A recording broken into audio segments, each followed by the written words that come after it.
I'm Jennifer Rowland, and I'm a playwright based in Los Angeles and a member of New Perspectives full-length play lab. When I offered to adapt Slaves in Algiers, I had no idea what I was getting into. I had never heard of Susanna Rowson. I didn't even know there were female 18th century American playwrights. I'm not sure I could name any male 18th century American playwrights for that matter. But I am interested in history and learning about female playwrights in general, so I thought, sure, I can do this. Then I read Slaves in Algiers and I thought, oh no, I cannot do this. Some of the stock characters are so offensively caricatured that the piece, as written, would be completely unacceptable to modern audiences. People would not be able to get past the stereotypical villains. Furthermore, the play takes place in a sultan's palace in Algiers and involves Americans and Europeans being held captives. They are the slaves. And while the Barbary Pirate crisis was a real crisis in the late 18th and early 19th century, which culminated in a war, modern Americans, of course, would first think about slavery in our own country. I was worried that the depiction of white slaves in relative luxury would appear to gloss over our own ugly history. But Melody urged me to keep reading, and so I did. Rowson's female characters are quick-witted and resourceful. She is a staunch patriot, and her ultimate message in the play is that the liberties of the American Revolution should be extended to women. In fact, she would come out at the end of the performances and appeal directly to the women in the audience, saying, "Well, ladies, tell me, how do you like my play?" As I delved into the historical context and learned about Susanna Rowson and her extraordinary life and lifelong advocacy for women and girls, especially their education, I became more and more convinced that she is an important figure in the founding of this country, and especially the beginnings of American theater. She is someone who should be known to theater artists, historians, and anyone interested in the work of female playwrights. We're taught about the founding fathers and the ideals of the American Revolution: liberty, justice, equality for all very fine principles indeed. But we really don't know that much about the women in our early country and the contribution they made to our culture and society. Susanna Rowson is a bundle of contradictions, and that's what makes her so intriguing. For me, I kept thinking about the troubling question of considering the artist versus her work. This is a question that people continue to struggle over.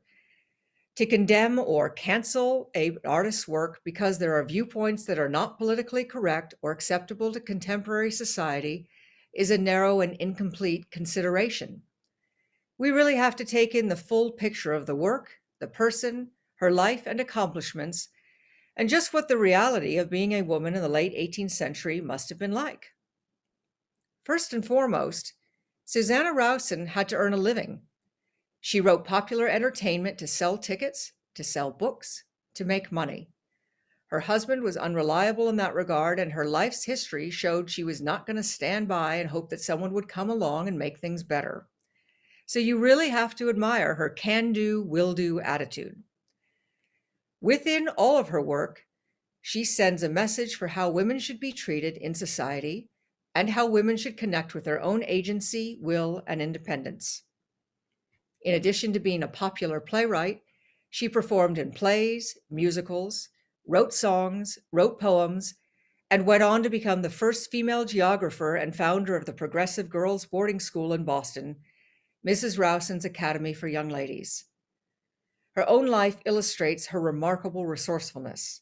She has been called Franklinian because of her wide range of talents and accomplishments.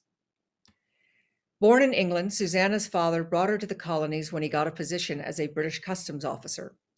James Otis, an early patriot best known for his saying, "Taxation without representation is tyranny," took a special interest in Susanna's education.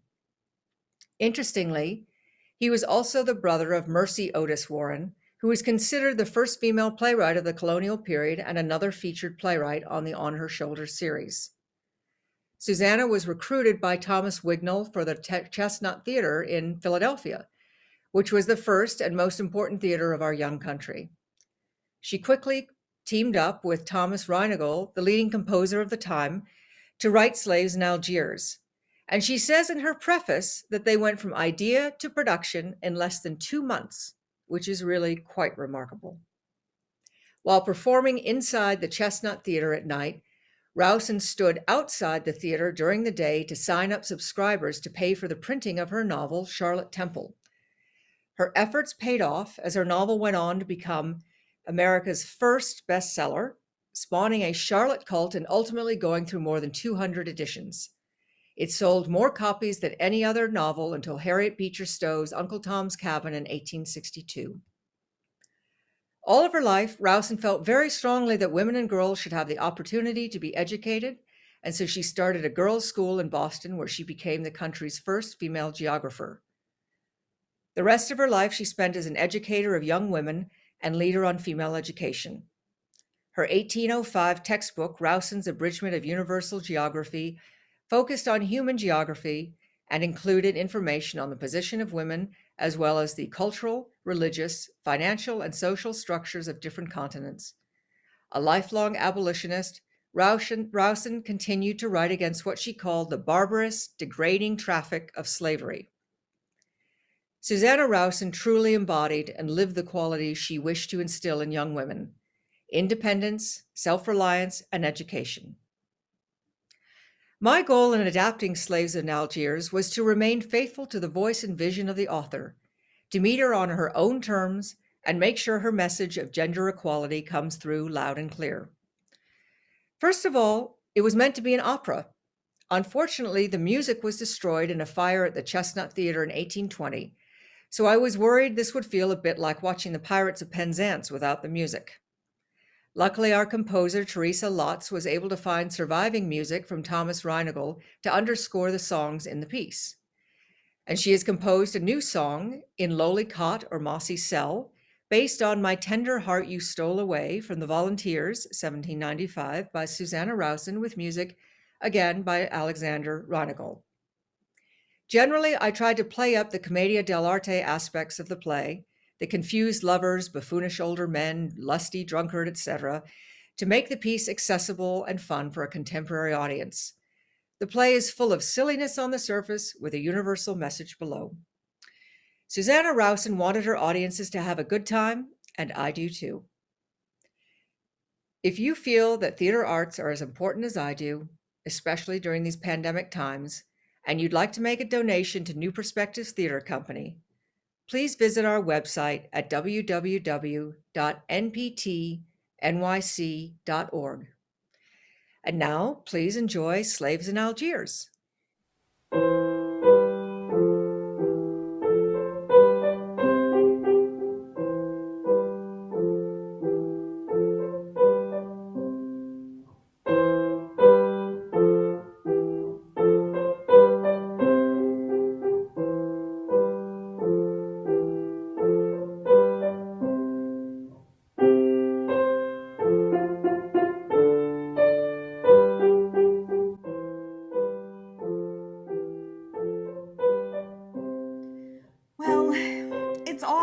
Pretty.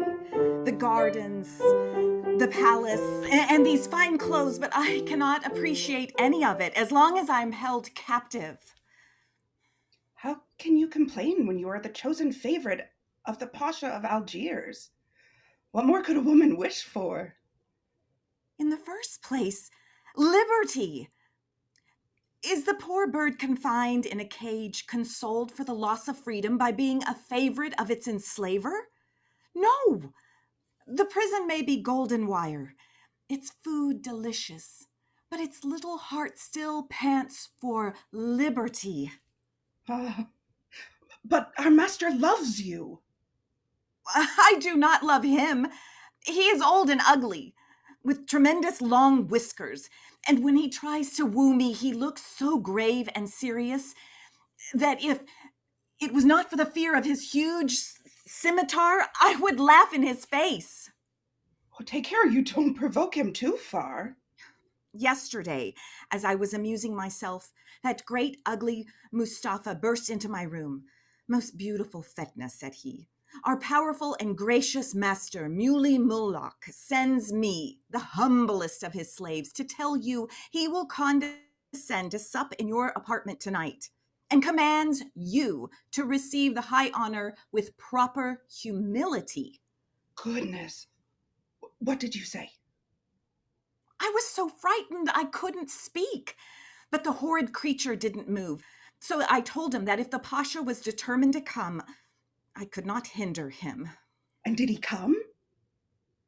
He made me go to him, and when I entered the room, trembling, he twisted his whiskers and knit his great beetle brows. "Fetna," said he, "you abuse my goodness. I have condescended to request you to love me." And then he gave me such a fierce look, I thought he would cut off my head. Oh, you must have been very frightened.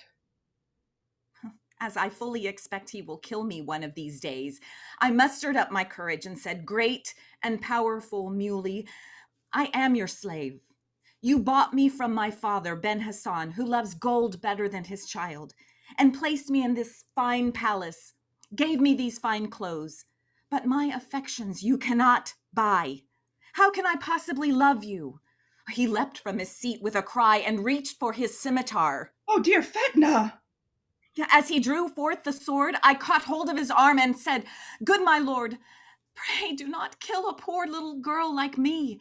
Send me home and bestow your favor on some other who may think splendor a compensation for the loss of liberty." Furious, he roared, "Take her away. She is beneath my anger." But how is it, Fetna, that you've developed such an aversion to the country where you were born?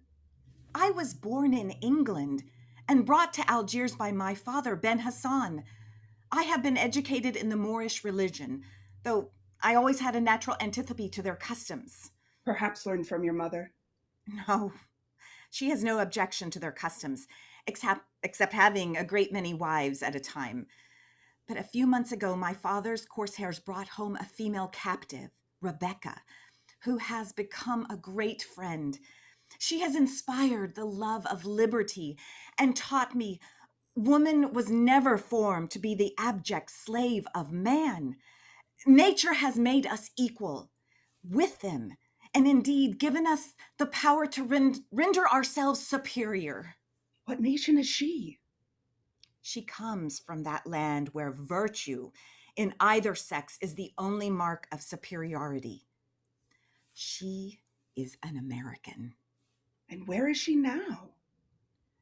Still at my father's, awaiting the arrival of her ransom, for she is a woman of fortune. And though I can no longer speak with her, I carry her words in my heart. I was born free while I have life. I will struggle to remain so.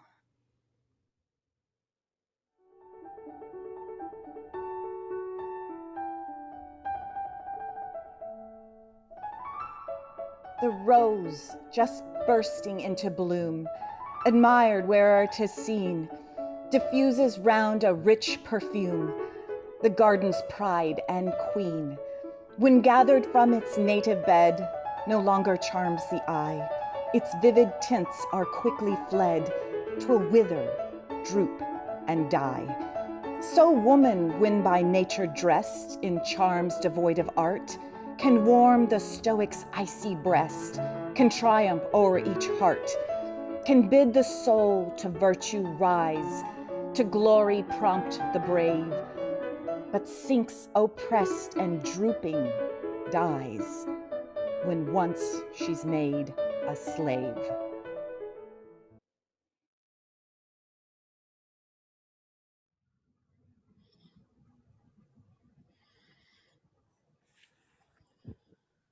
Dear Augustus, my beloved son, where are you?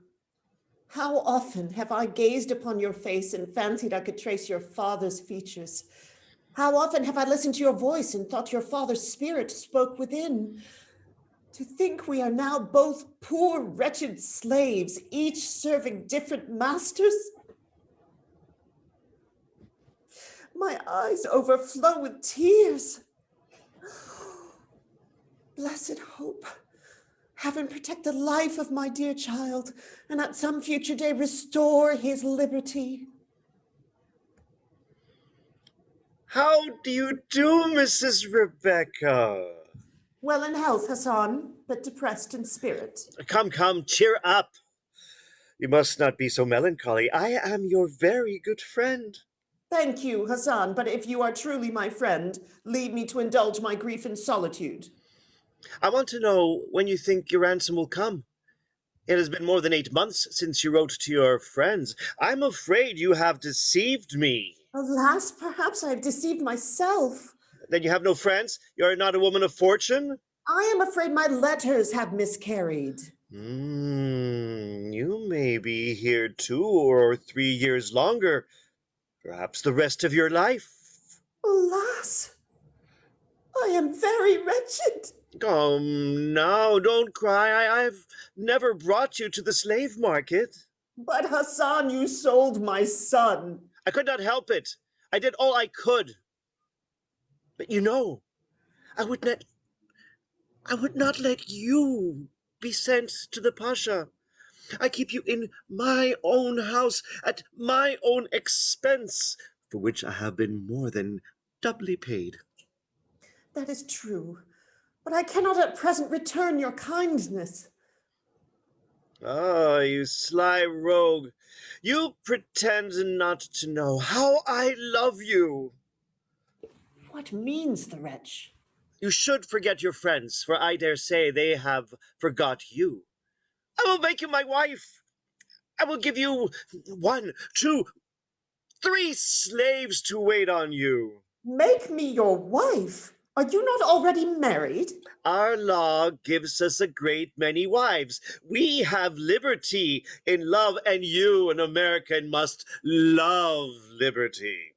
Do not prostitute that sacred word by applying it to licentiousness. The sons and daughters of liberty take justice, truth, and mercy for their leaders.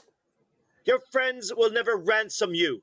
You who worship no deity but gold think other hearts as selfish as your own. If I do not receive the money soon, I will send you to the Pasha. I cannot be more wretched than I am. But however depressed in fortune, the soul secure in integrity will rise above the venal wretch who barters truth for gold. What a strange woman indeed. She does not know that I have her pocketbook. She thinks I keep her in my house out of charity, and yet she talks about freedom and superiority as if she was in her own country. That is devilish hard when masters may not do what they please with their slaves. Her ransom arrived yesterday, as well as for 6 others. But I will make her write for more. She is my slave. I must get all I can by her. Oh, here comes that other captive, Frederick, who ransomed himself a few days ago. Well, Mr. Hassan, what are you muttering about? Will you purchase the vessel and assist us? And what did you say you would give me? We can, amongst us, muster up 2,000 ducats. You are sure you can get no more?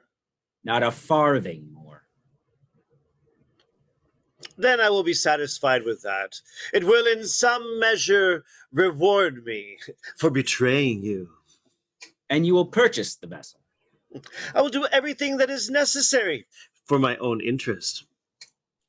I am to conceal the captives in the cavern by the seaside, which you have provided to wait the arrival of the vessel. It is as secure as any prison in Algiers. You are an avaricious old rogue to require so much before you will assist a band of poor devils to obtain their liberty. Oh, Mr. Frederick, if I was not your very good friend, I could not do it for so little. The Moors are uncharitable dogs. They never think they get enough for their slaves. So you are glad to serve us? Certainly, when I can serve myself at the same time. Honest, Hassan, how did you come to put on the turban? I'll tell you.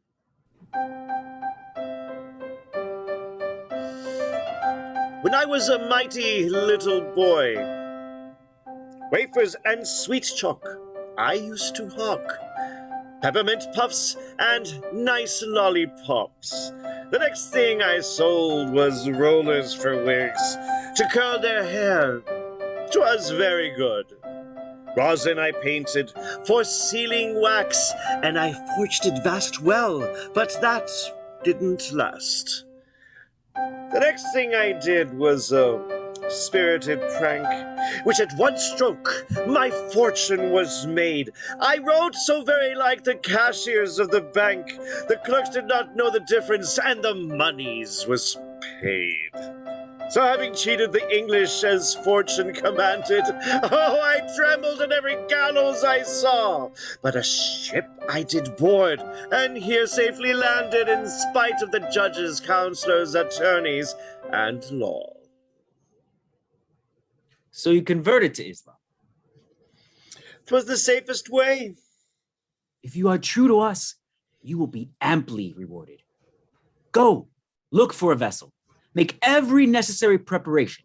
But remember, instant death shall await the least appearance of treachery. I will trust this fellow no farther. I'm afraid he will play us false. But to die in a struggle for freedom is better far than to live in ignominious bondage.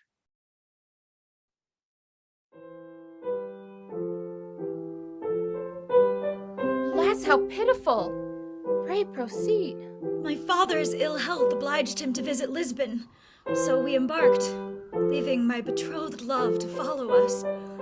But before we reached our destined port, we were captured by an Algerian corsair, and I was immediately sent to your father, the Pasha. I am told he has become enamored of you. Unfortunately so, but my not being Muslim has thus far preserved me from improper solicitations, though he frequently presses me to renounce my religion. Did you not nearly escape? My father, having concealed jewels in his clothes, bribed one of the guards to procure duplicate keys to the apartment.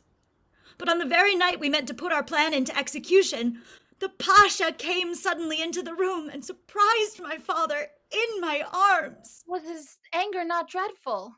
My dear father was torn from me, loaded with chains, and thrown into a dungeon, where he still remains. And where are the keys? I have them. Then banish all your sorrow. If you have the keys, tomorrow night shall set us all at liberty. Madam! Oh, be not alarmed, sweet Olivia. I am one of you, and I love a young man to whom I have conveyed money and jewels to ransom himself and several others. I will instruct him to be in the garden this evening. You shall go with me and speak to him. But how can we release my father? We shall try to gain admittance to his prison. My love has many friends, and if all else fails, they can force the door. Oh, heavens! Could I but see him once more at liberty, how gladly would I sacrifice my own life to secure his. The key you have will let us out of the house when all are locked in the embraces of sleep. Our friends will be ready to receive us before the morning. We shall be in a place of safety. Oh, in the meantime, let hope support your sinking spirits.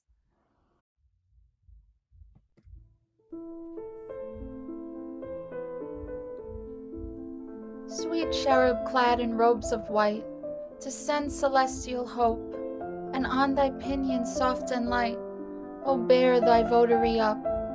'Tis thou canst soothe the troubled breast, the tear of sorrow dry, canst lull each doubt and fear to rest, and check the rising sigh. Sweet cherub clad in robes of white, to send celestial hope, and on thy pinions soft and light, O bear thy votary up.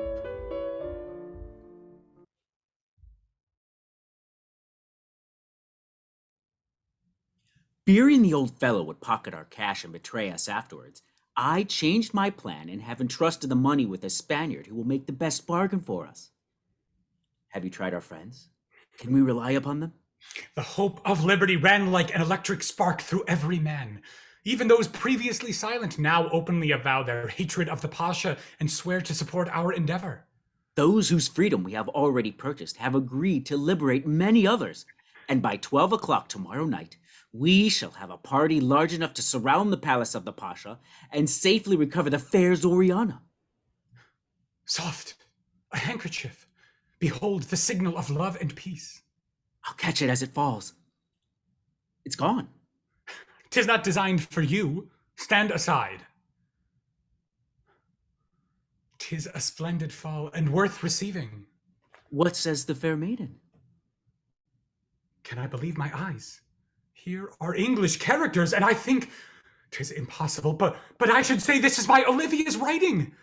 Oh, that is always the way with you happy fellows who are favorites with the women. You shun the willing fair one and dote on those unmoved. I wish the lovely Moor had fixed her affections on you instead of me. Moor or Christian, slave or free woman, 'tis no matter. If she was but young and in love with me, I'd kneel down and worship her. But I'm a poor, miserable dog. Women never say civil things to me.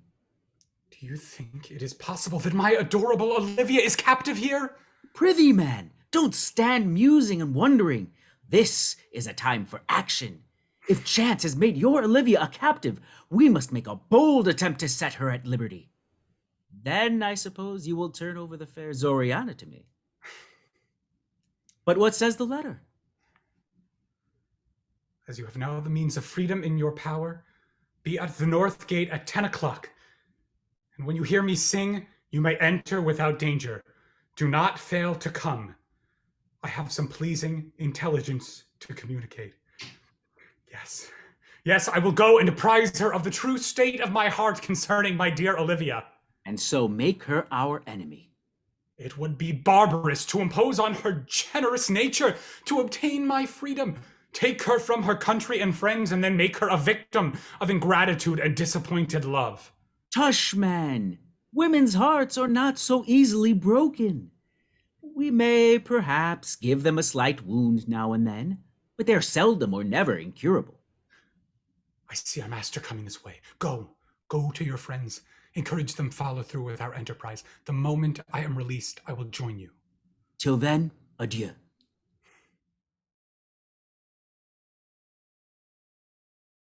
Sweet Olivia, chide me not, for though I'm fixed to leave this place and embrace your world, I cannot help but weep when I think what my poor father will suffer. Methinks I should stay to console him for the loss of you. He will soon forget me. Has he not already a number of beautiful slaves who've been purchased to banish me from his memory? True, but he slights them all. Only you are a mistress of his heart. Hark! Did you not hear a footstep? Perhaps it is the young captive. He awaits his appointed signal.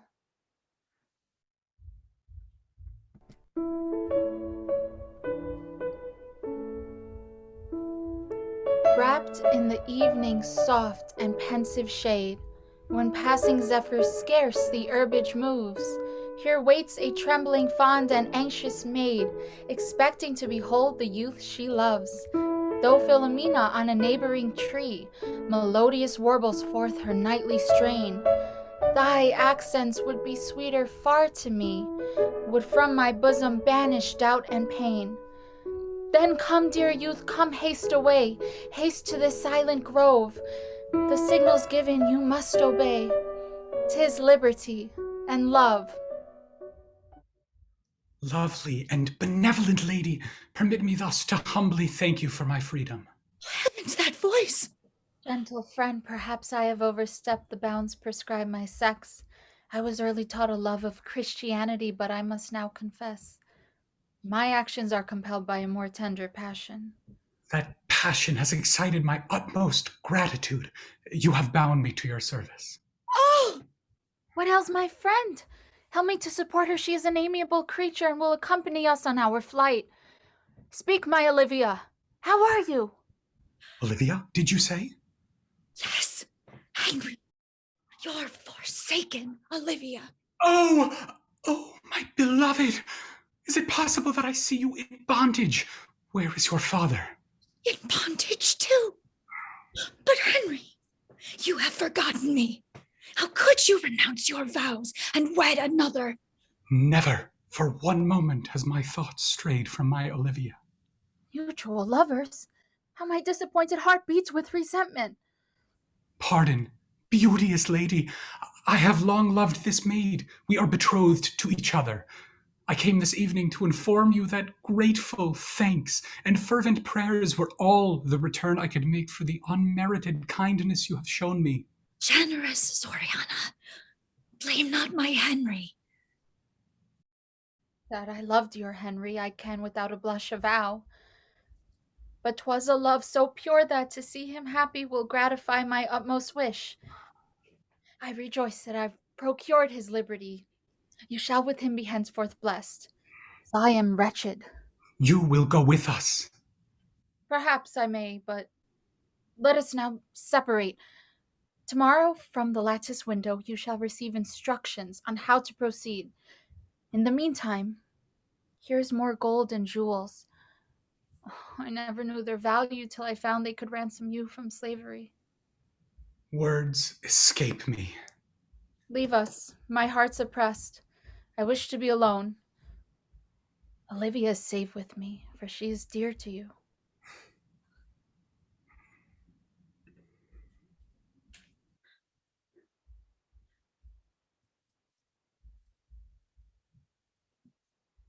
Olivia, Madam,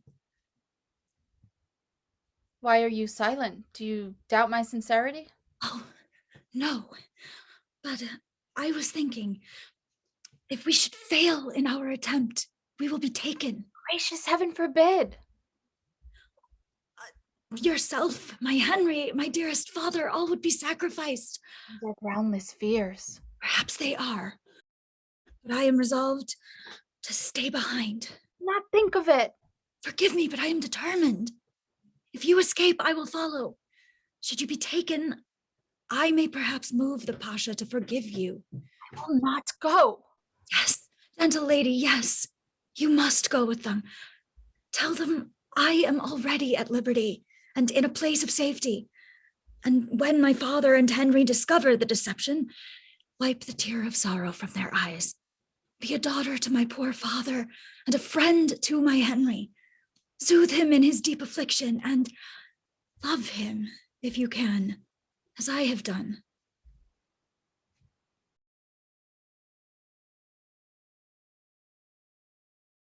What a poor, unfortunate dog am I.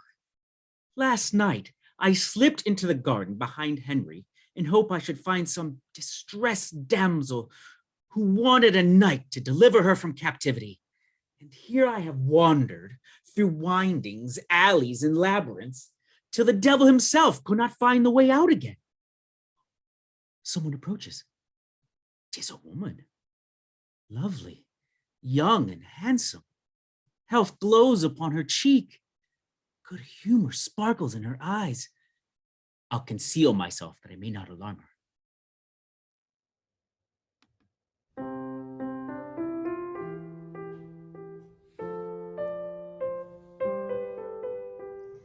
Aurora, lovely blooming fair, unbarred the eastern skies, while many a soft pellucid tear ran trickling from her eyes. Onward she came with heartfelt glee, leading the dancing hours. For though she wept, she smiled to see her tears refresh the flowers. And Phoebus, who long her charms admired, with bright refulgent ray, came forth, and as the maid retired, he kissed her tears away. Oh, what a sweet morning! I could not sleep, so the moment the doors were open, I came out to try and amuse myself. 'Tis a delightful garden, but I believe I should hate the finest place in the world if I was obliged to stay in it. Lord, I wish I could run away, but there is no getting over these high walls. Oh, I do wish some dear, sweet man would fall in love with me, break open the garden gates, and carry me off. Say you so, my charmer, then I'm your man. Take me to that charming place where there are no bolts, no bars, no mutes and guards, no bowstrings and scimitars. Oh, It must be a dear, delightful country where women do just what they please. You dear, delightful creature! Hush! My sweet infidel, or we shall be discovered. Who are you? And how came you here? I am a poor, forlorn fellow, beautiful creature, over head and ears in love with you. Let me tell you how much I adore you. Oh dear, what a charming man. I do wish he would run away with me. Perhaps this is the lady who wrote to Henry. She looks like a woman of quality, if I may judge from her dress. I'll ask her. Do you wish to leave this country? Lovely Moor. Lord, I am not one of them. There is nothing I wish so much as to get away from here. That's what your letter said. Letters? Yes, the letters you dropped from the window up on the terrace. He takes me for some other.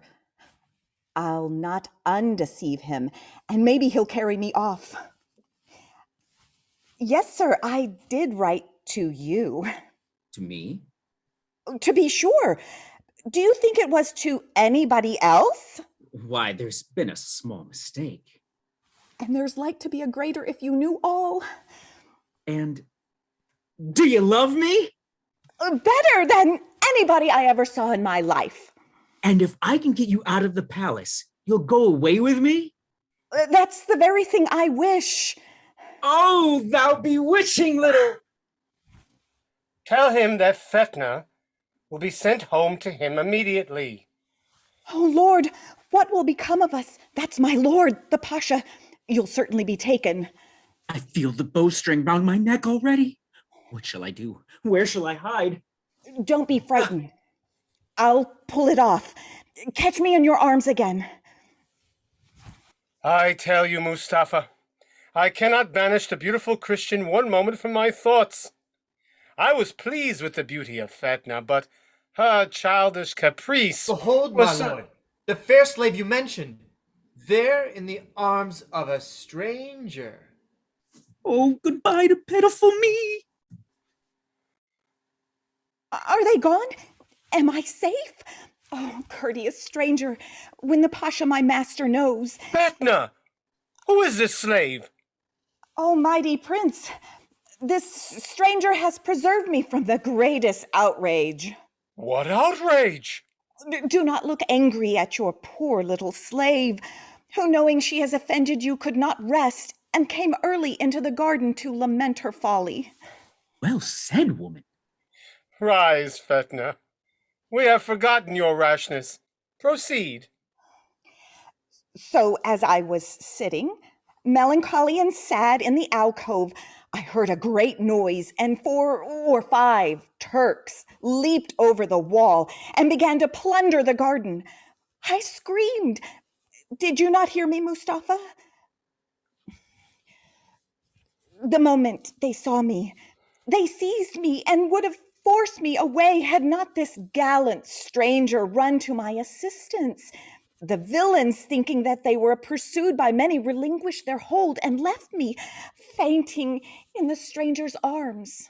Oh, 'tis well, 'tis well. But gracious sir, how came the stranger here? Oh, confound your inquisitive tongue. Aye, Christian. How came you in this garden? He came from my father. Did you not say my father sent you here? Who the devil is her father? He came to beg leave to gather some herbs for a salad while they were still fresh in the morning dew. Heaven bless her invention. Go to your apartment, Fetna. Oh, dear. If he should ask him any questions while I'm gone, what will become of him? Christian, gather your herbs you came for and depart in peace. Mustafa, go to my daughter Zoriana and tell her I'll visit her some 2 hours hence. Till then, I'll walk in the refreshing morning air. Oh, thanks to my dear little infidel's quick wit, I can breathe again. I will depart as fast as I can, and yet I regret leaving my lovely little conquest behind. But who comes here? The apostate Hassan. Now I can swear some mischief is afoot. I'll keep out of sight and try to learn his business. Indeed, I am vastly sorry that my daughter has offended my good lord the Pasha. But if he will admit me to his sublime presence, I can give him intelligence that will incline him to pardon her for my sake. I will tell him you wait his leisure. The traitor is on the point of betraying us. If possible, I must prevent his seeing the Pasha. Oh, my dear friend Hassan! For heaven's sake, what brought you here? Don't you know the Pasha is so offended with you that he vows to have you impaled alive? Oh dear, Mr. Frederick, how did you know? By the luckiest chance in the world, I happened to be in this garden when I overheard a slave of yours informing the Pasha that you had not only amassed great riches which you intend to carry out of his territories, but that you had many valuable slaves which you kept concealed from him, so that you may collect their ransom. Oh, what would become of me? Come, Mr. Frederick. You only say this to frighten me. I heard him command his guards to seize you when he gave the signal, as he expected you here any moment. Oh, what should I do? If you stay here, you'll certainly be caned. Oh, skewered.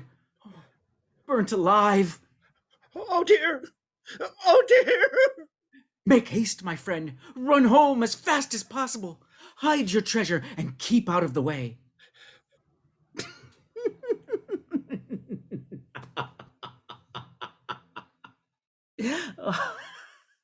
Let me get you safe into your own house, and I'll prevent you betraying us.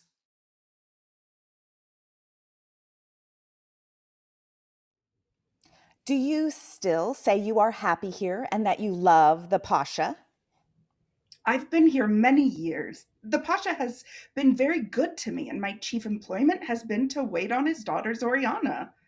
To you, he may be an object of disgust, but he appears a kind and generous master to me. Oh, to be sure, he is a most amiable creature.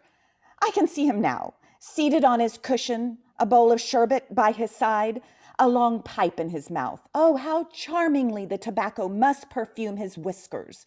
Mustafa, says he, go bid the slave Salima come to me. Except that word slave does so stick in my throat. I wonder how any woman of spirit can gulp it down. We are accustomed to it. How sadly depressed the soul must be that has accepted bondage from custom. If opportunity presented, you would leave Algiers? Oh, most cheerfully. To perhaps bestow your affections on some young Christian? That you may be sure of. The woman must be blind and stupid who would not prefer a handsome, good-humored young man to an ugly, ill-natured old goat.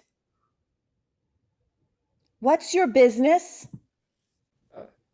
I was told to take these clothes to our master's son, but somehow in the turnings and windings of this great house, I have lost myself. You are mistaken. No, he is very right. Give me the clothes. I'll take care of them. Go on, go about your business. Now, Salima, I'll put on these clothes and see if the Pasha recognizes me. He'll be angry. Salima, if you let men see you are afraid of them, they'll hector and domineer. Let them think you don't care whether they are pleased or not, and then they will be yielding and humble. Go on, take these clothes into my bedroom and wait for me. Now, if by means of disguise I can get out of the palace, I'll seek the charming young man I saw this morning. We shall free the American woman, Rebecca, and all fly together from this land of captivity to the land of peace and liberty. Did I not tell you I'd show you a place of safety? When I first discovered this cave, cavern, or grotto, or whatever you fine folks may call it, this, said I, this would be a good place to hide people in. This fellow will do some mischief with his nonsensical prate. Don't fear him. He has an honest heart hid under the appearance of ignorance. What a pity that dear sweet creature Zoriana is a Muslim. They never drink any wine. For my part, I like a drop of good liquor. Makes the body feel so comfortable. Oh, I always keep a friend or two hid here. Sebastian, don't be too unguarded and trusting tonight. Good sentinels. Do you suppose I would trust any but those I could depend on? 2 hours past midnight, we must enter the garden of the Pasha. Zoriana will join us and lead us to the prison of Olivia's father. She is already at liberty. You must not pass. But I must. I have business. What is all this? Nay, for pity's sake, don't kill me. We won't kill you. We'll only make you a slave. There is my love. I won't reveal myself. Let us see if he will know me. Who are you, young man, and for what purpose are you loitering about this place? I am Soliman, son to the Pasha, and I heard that a band of slaves had laid a plan to invade the palace. So I traced them to this cell and was just going to... Betray us! Let us dispatch him and disperse till the appointed hour. Let's kill him! Yeah. Hold! Why should we harm this innocent youth? He could cause us to suffer most cruel tortures. True, but he is young, innocent, and unprotected. Oh, my friends, let us not, on this auspicious night when we hope to emancipate ourselves from slavery, tinge the bright standard of liberty with blood. We must! Our safety depends! It. Save me, dear one. It is only poor little Fetna. Oh, save you, my sweet.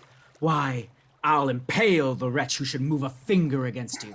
Ha ha, mighty pretty boy to be sure. Tell me how you got out of the palace. How did you discover us?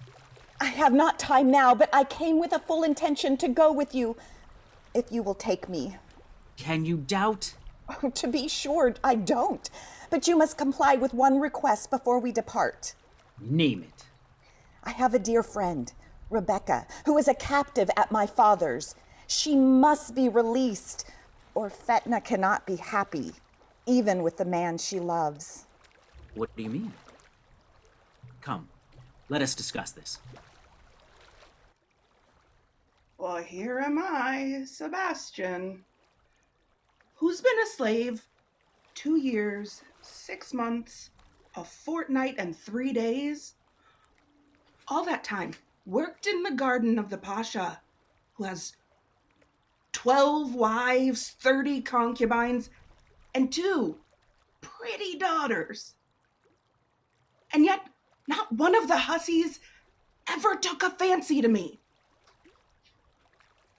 'Tis devilish hard that when I go home, I can't say to my honored father, the barber, and my revered mother, the laundress, This is the beautiful princess who fell in love with me, jumped over the garden wall of His Serene Holiness her father, and ran away with your dutiful son, Sebastian. Sebastian, you must take a party of our friends, go to the house of Ben Hassan, and bring from thence an American lady, Rebecca. She may at first be unwilling to come, but tell her her friends and countrymen await her here. Tell her Fetna expects her. Good Sebastian, be diligent, silent, and expeditious. You, my dear Fetna, I will place in an inner part of the grotto where you will be safe while we plan the escape of Olivia's father. What? Shut me up? Do you take me for a coward? We respect you as a woman and would shield you from danger. Why, so I am. But a woman can face danger with as much spirit and as little fear as the bravest man amongst you. Lead the way. I'll follow to the end. Bravo! Bravissimo. Why, 'tis a little body, but, God, she's a devil of a spirit. It's a fine thing to meet a woman that has fire in her composition. Dear, sweet, angry creatures. Here's to their health. This is the sun and bottom of all good. If they are kind, this makes them appear angels. If they are saucy, why then in this jug we'll drown the remembrance of the bewitching little devils.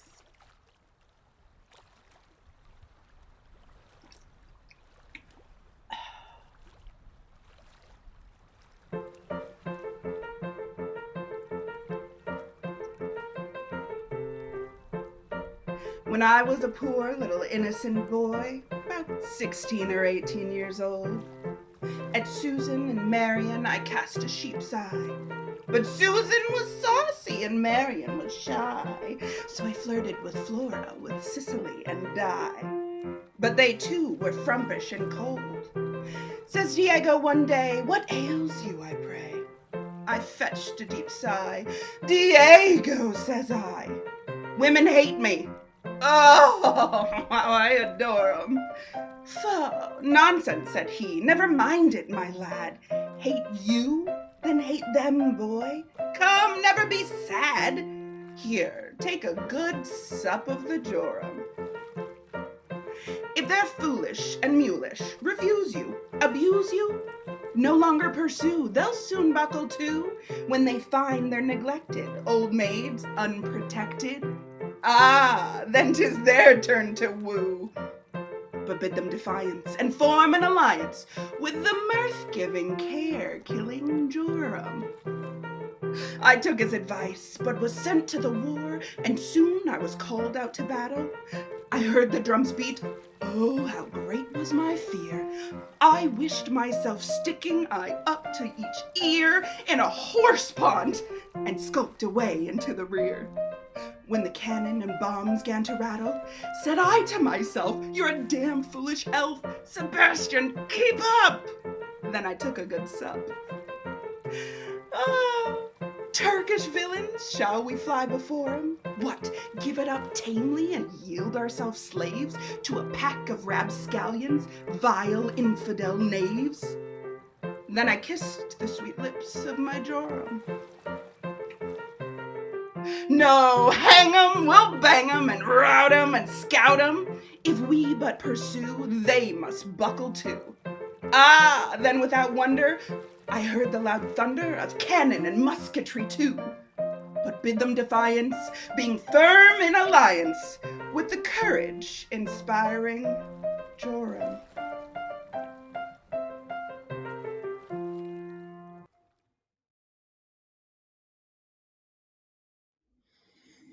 Dear mother, don't look so sorrowful. My master is not very hard with me. Alas, my dear Augustus, can I be happy while you are a slave? My own bondage is nothing, but you, my child. Nay, mother, don't mind it. I am but a boy, you know. If I was a man. What would you do, my love? Stamp beneath my feet the wretch that would enslave my mother. Oh, my brave boy. Ever may you preserve that independent spirit that dares assert the rights of the oppressed. Mother, ain't I an American? You have often told me, in a right cause, the Americans did not fear anything. I have a fine deal of trouble on your account. Oh, that I should run the risk of my life by keeping you concealed from the Pasha. If my being endangers your life, why do you not send me away? Who will pay me? If you send me to my native land, I will faithfully remit to you my ransom. I double what you require. If I thought I could depend. Sir, your house is surrounded by armed men. Turks? Slaves, sir, many of whom I have seen in the train of the Pasha. What do they want? Stand away, fellow! I will search the house! Oh, heavens, what will become of me? What will become of me? Oh, I shall be whipped, impaled, murdered. Where shall I hide? How shall I escape them? This way, friends, this way! Oh, my child, we are lost. Don't be frightened, Mother. Through this door is a way into the garden. If I had a sword, I'd fight for you till I died. I thought I heard voices this way. Now, my friends, the lady we seek is a lovely, amiable creature whom we must convey hence in safety. She is a woman of family and fortune, and is highly pleased with my person and abilities. Go search the rooms in that wing. I will investigate the apartments on this side. I have made these comrades of mine believe I am a favored lover in pursuit of a kind mistress. That's something for them to talk of. I believe many a fine gentleman is talked of for love affairs that have as little foundation. Hang it. Who knows, but I may prove it a reality. If I release this lady from captivity, she may cast an eye of affection. May. Why, I dare say she will. I am but poor Sebastian, son of a barber, but I am very well made. Very well made. They will hardly know me in my wife's clothes. I could not find a turban, but this headdress of Rebecca's will do better because it hides my face. But how shall I hide my moneys? I've got a great deal of bills of exchange. If I can escape with this book in my pocket, I shall have enough to keep me easy as long as I live.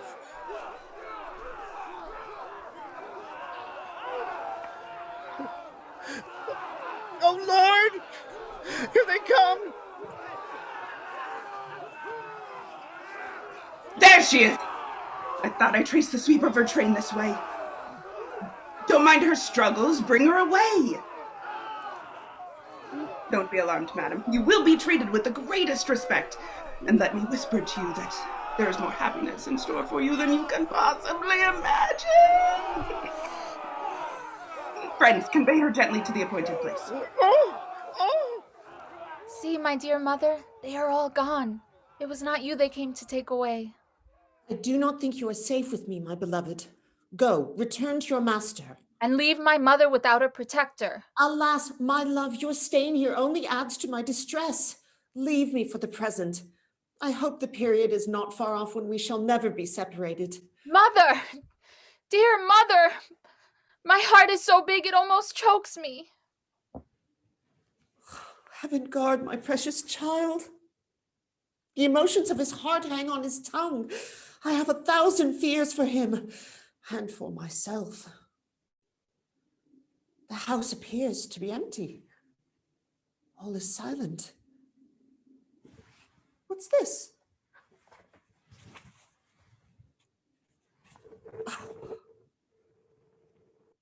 Oh, heaven, is it possible? Bills to the amount of my own ransom and many others. Here is a letter addressed to me.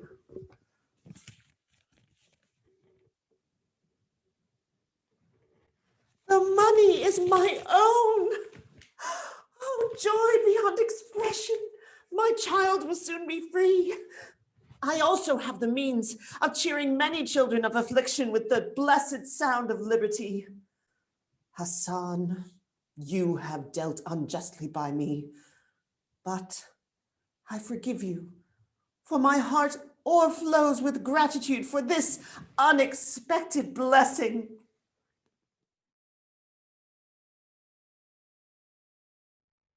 How treacherous the heart of a woman in love. But a few hours since I thought I could cheerfully relinquish the hope of having my tenderness returned in reflecting on the happiness of Henry and Olivia. So why does this selfish heart beat with passion at the thought of their separation?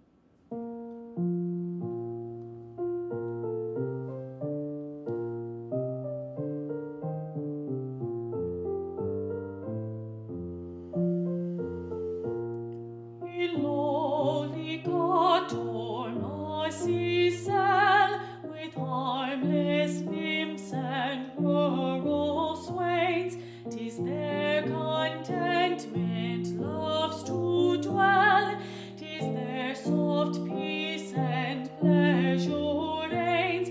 But even there the heart may prove the pangs of disappointed love, but softly hope persuading forbids me long to mourn. My tender heart pervading portends my love's return. Ah, then how bright and gay appears the rural scene, more radiant breaks the day. The night is more serene.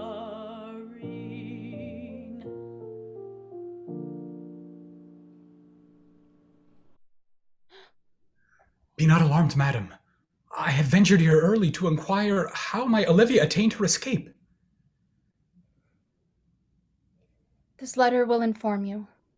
Follow me and I will conduct you to the old man's prison. Have you the keys? I have.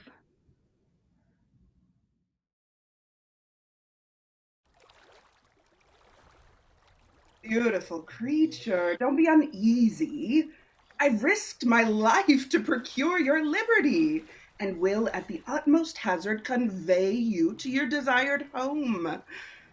Oh, most amiable, most divine, most delicate lady, suffer me thus humbly on my knees to confess my adoration of you. Pray tell me why you brought me from the house of the good Ben Hassan, and where you designed to take me. Oh, thou adorable! Be not offended at my presumption, but I am determined to take you with me and prevent your falling into the power of the Pasha, who no doubt would be in raptures should he behold your exquisite beauty. Sweet, innocent charmer, permit your slave to remove the curtain that shades your enchanting visage. Oh no! Not for the world! In consideration of many past offenses, I have resolved to take the veil and hide from mankind forever. My dear sweet creature, that would be the highest offense you could commit. Women were never made to be hid from us men. Come, I must have a peep under that curtain. I long to see your dear little sparkling eyes, your lovely blooming cheeks. I must taste your cherry lips. Oh, what in devil's name have we here? Only a poor old woman who has been in captivity. 50 years by the length of your beard. Sebastian, bring the lady to the waterside and wait till we join you. I wish I was in a safe place. Oh, ma'am, you are in no danger anywhere. Come, make haste. Give me my veil again. If anyone saw my face, it would shock me. Damn me, I think it would shock them. Here, take your curtain. Though I think to be perfectly safe, you had best go barefaced. Oh, if you hurry me, I shall faint. Come along, there's no time for fainting now. The respect due. To old age, you are most respectable. Oh, Sebastian, what a cursed ninny you were to make so much fuss about a woman old enough to be your grandmother.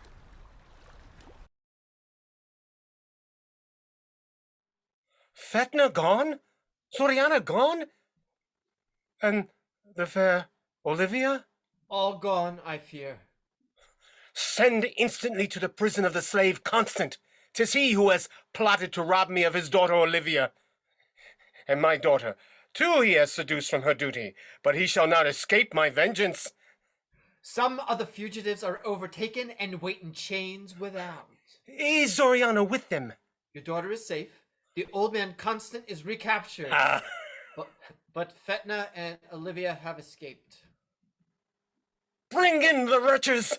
Rash old man, how dare you tempt your fate again? Do you not know the torments that await the infidel who attempts to rob the harem of the Mussulman? Where is Olivia? Safe, I hope, and beyond your power. Oh, gracious heaven, protect my darling from this tyrant, and let my life pay the dear purchase of her freedom. Bear them to torture chamber. Who and what am I that a vile slave dares brave me to my face? Hold off! We know that we must die, and we are prepared to meet our fate like men. Impotent, vain boaster, call us not slaves. You are the slave indeed to rude, ungoverned passion, to pride, to avarice, and lawless love. Exhaust your cruelty in finding tortures for us, and with smiles we will tell you that the blow that ends our lives will set our souls at liberty. Take them from my sight. Devise each means of torture. Let them linger months, years, ages in their misery. Hey, Muley, stay. Take back your cruel sentence. Olivia here? Is it possible? I never left the palace. Those men are innocent. So is your daughter. I alone deserve your anger. On me only let it fall. It was I procured the keys to the apartments. I seduced your daughter to our interest. I bribed the guards and convinced Henry to attempt to free my father. Since I was the cause of their offenses, my life should pay the forfeiture of theirs. Why did you not accompany them? I feared what has happened, so I remained to move you to forgive my father. Oh, Muleys, save his life, save his friends. And if you must have blood to appease your vengeance, let me be the sacrifice. Her softness melts me. Arise, Olivia. You may give them both life and freedom on easier terms. Here I kneel until you recall your orders. Haste, or it may be too late. Mustafa, go bid them delay the execution. Tell me how to secure their lives and freedom, and my last breath shall bless you. Renounce your faith and consent to be my wife. Nay, if you hesitate... I do not, but give me an hour to think. Not a moment. Your answer gives them liberty or death. Then I am resolved.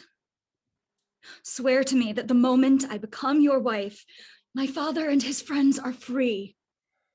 By Mohammed, I swear to give them life, freedom, safe passage to their desired home.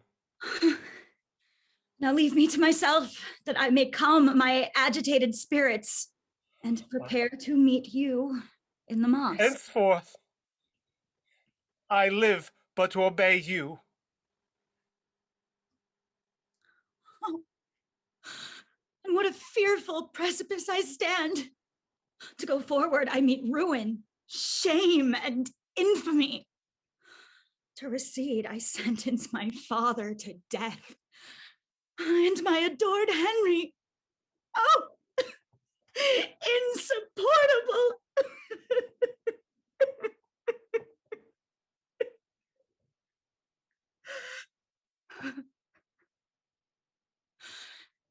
There is only one way I can fulfill my promise to the Pasha, preserve my friends, and not renounce my faith.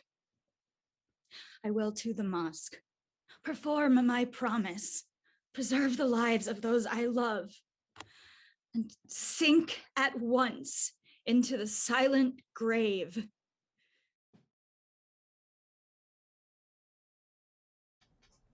On my life, your friends and father are free. In a few moments they will be here. Spare me the wretchedness. The whole world I would not see them, nor have them know at what price I secured their freedom.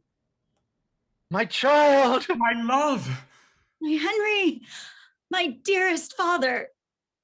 Pray excuse these tears. Great sir, the mosque is prepared. Come, my Olivia. The mosque?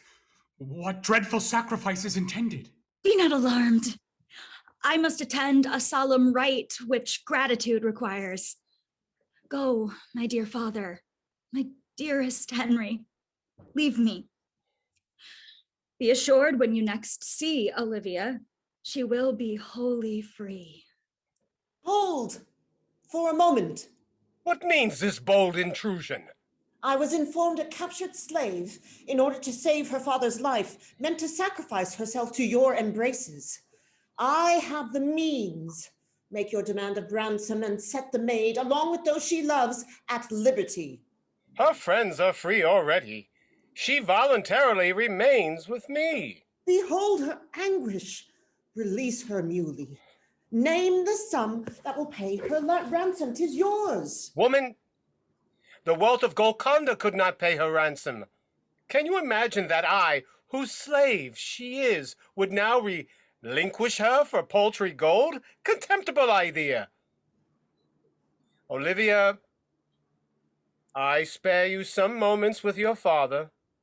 Remember, his liberty and life depend on you. My poor girl, what can I do to mitigate your sufferings? Nothing. My fate, alas, is fixed. But generous lady, what name shall we remember you by? What nation are you of? I am an American. An American? From what state? New York is my native place, where I spent the delightful days of childhood. My heart is strangely interested. Dearest lady, impart to us your tale of sorrow. Early in life, while my brave countrymen were struggling for their freedom, I loved and was beloved by a young British officer, to whom, though strictly forbid by my father, I was privately married. Married, say you? My father discovered our union and, enraged, discarded and cursed me. For 4 years I followed my husband's fortune. At length my father relented and on his sickbed sent for me.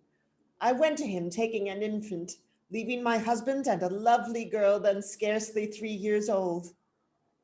Oh, heavens, what sorrows have I known from that unhappy hour! During my absence, the armies met. My husband fell. My daughter was torn from me. My dying father bequeathed his wealth to me. Long, long did I dwell in misery, and returning reason showed me the world only one universal blank. But the voice of my darling boy called me to myself, and for him I strove to mitigate my sorrow. For his dear sake I have endured life. Pray, proceed. About a year since, I heard a rumor my husband was still alive. Full of hope, my son and I embarked for England. But before we reached the coast, we were captured by an Algerian pirate. Do you think you could recollect your husband? I think I should, but 14 years may have impaired my memory and changed his features. What was his name? Speak it quickly. His name was Constant. It was! Rebecca, don't you know me? Alas, how you are altered. Oh, Constant, why have you forsaken me so long? In the battle you mentioned, I was indeed severely wounded and left for dead in the field. There my faithful servant found me, and by his care I was at length restored. My first thought was on my Rebecca, but all I could hear was that your father was dead and yourself and child removed from the seat of war. Soon after, I was told you had fallen a martyr to grief for our loss. But see, my love, our daughter, our dear Olivia, heaven preserved her to be my comforter. My mother! Blessed word! Oh, I live to say I have a mother. Bless you, my child. But tell me, by what sad chance you became captives? After peace was proclaimed in America, duty called me to India, from whence I returned with a ruined constitution. Being advised to try the air of Lisbon, we sailed for that place. But heaven ordained that here, in the land of captivity, I recover a blessing which will amply repay me for all my past suffering. Christians, you trifle with me. Accept your freedom, go in peace, and leave Olivia to perform her promise. For if she should draw back, I will wreak my vengeance on you. Then let your vengeance fall. We will die together, for never shall Olivia live the slave of a despotic tyrant. Then take your wish and... Who goes there? Mighty sir, the slaves throughout Algiers have mutinied. This way they come. They say that if all the slaves are not immediately released, they'll raise the city. Bounteous heaven, protect my darling boy and aid the cause of freedom. Bear them to instant death. Fearsome sir, consider. Vile, abject slave, obey me and be silent. I have power over these Christian dogs, and I shall exert it. Dispatch, I say. Why am I not being obeyed? Where is my mother? Save, oh, save my mother! Shut the palace gates! Secure the guards and suffer none to pass! Oh, mother, you are safe! Bounteous heaven, my Rebecca, my children. Oh, this joy is more than I can bear. Great and mighty Ottoman, my friends will bind you in shackles, and then you will dog. Hold back, Sebastian. Muley Moloch, though your power over us is at an end, we will not enslave your person, for we are free men. And because we assert the rights of men, we will not infringe the privileges of a fellow creature. But by law of retaliation, he should be a slave. By natural law, no man should be a slave. It is a word so abject that to speak it dyes the cheek with crimson. Let us be free ourselves and not throw on another's neck the chains we scorn to wear. Well, what must we do with this old gentlewoman? Pray send me home to the Duke's palace. Ben Hassan, your avarice and treachery should be severely punished. If anyone deserves slavery, it is you. Oh, I wish I still was hawking old clothes in the dirtiest alley in London. So you'll leave that poor old man behind? You leave him to learn humanity. Very well. Goodbye, Frederick. Goodbye, Rebecca. While my father was rich and had friends, I did not much think about my duty. But now he is poor and forsaken. I cannot leave him alone in his affliction. Stay, Fetna. Hassan, stay. Following the customs of my ancestors, I have greatly erred. Teach me how to amend my faults. Open your prison doors.